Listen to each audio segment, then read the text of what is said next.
പക്ഷെ ഒരിക്കലും അവളൊരു സൂയിസൈഡ് പോയിന്റിലോട്ട് എത്തത്തില്ല, അത് ഉറപ്പാ. കാരണം അങ്ങനെയാണെങ്കിൽ അതിന്റെ സ്റ്റേജൊക്കെ ഒരുപാട് കഴിഞ്ഞു. അങ്ങനെ സൂയിസൈഡ് ചെയ്യാനും വേണ്ടിയിട്ടുള്ള ഇതിനെക്കാട്ടിലും വലിയ വലിയ പ്രശ്നങ്ങൾ ഉണ്ടായി കഴിഞ്ഞു. എന്നാൽ പിന്നെ അപ്പം ചെയ്യണമായിരുന്നു.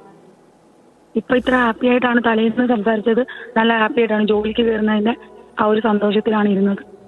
പിന്നെ ഇവന് ഭയങ്കര എന്താ പറയുക, ഒരു അടിമ ശരിക്കും അവന് ഒരു ഭാര്യനെയല്ല വേണ്ടുന്നത്, ഒരു അടിമേനെയാണ് അവന് വേണ്ടുന്നത്. കാരണം ഇവന് ഫുഡ് 3 നേരവും ജോലിക്ക് പോകാൻ നേരത്ത് 3 നേരം ഫുഡ് ആക്കി കൊടുക്കണം. ഇവന്റെ ഷൂ കൊണ്ടുവന്ന് കാലയിൽ ഇട്ടിട്ട് അത് ഷൂലേസ് വരെ അവള് കെട്ടിക്കൊടുക്കണം. പിന്നെന്ന് വെച്ചാൽ എന്താ പറയുക, കർച്ചീഫ് പുറത്ത് പോയിട്ട് യൂസ് ചെയ്ത കർച്ചീഫ് കൊണ്ടുവന്ന് ഒരു ദിവസം അവൾ എന്നോട് പറഞ്ഞു, കർച്ചീഫ് എന്തോ കഴുകിയില്ലെന്ന് പറഞ്ഞിട്ട് ആ കർച്ചീഫ് തറയിലിട്ട് തുടച്ചിട്ട് അത് അവളുടെ മുഖത്ത് വെച്ച് തൂത്തുന്നു. അതുപോലെ ഇന്നർ വെയർസും എല്ലാം ഡ്രസ്സ് ഊരിയിട്ട് അവളുടെ മുഖത്താണ് ഇട്ട് കൊടുക്കുന്നത്.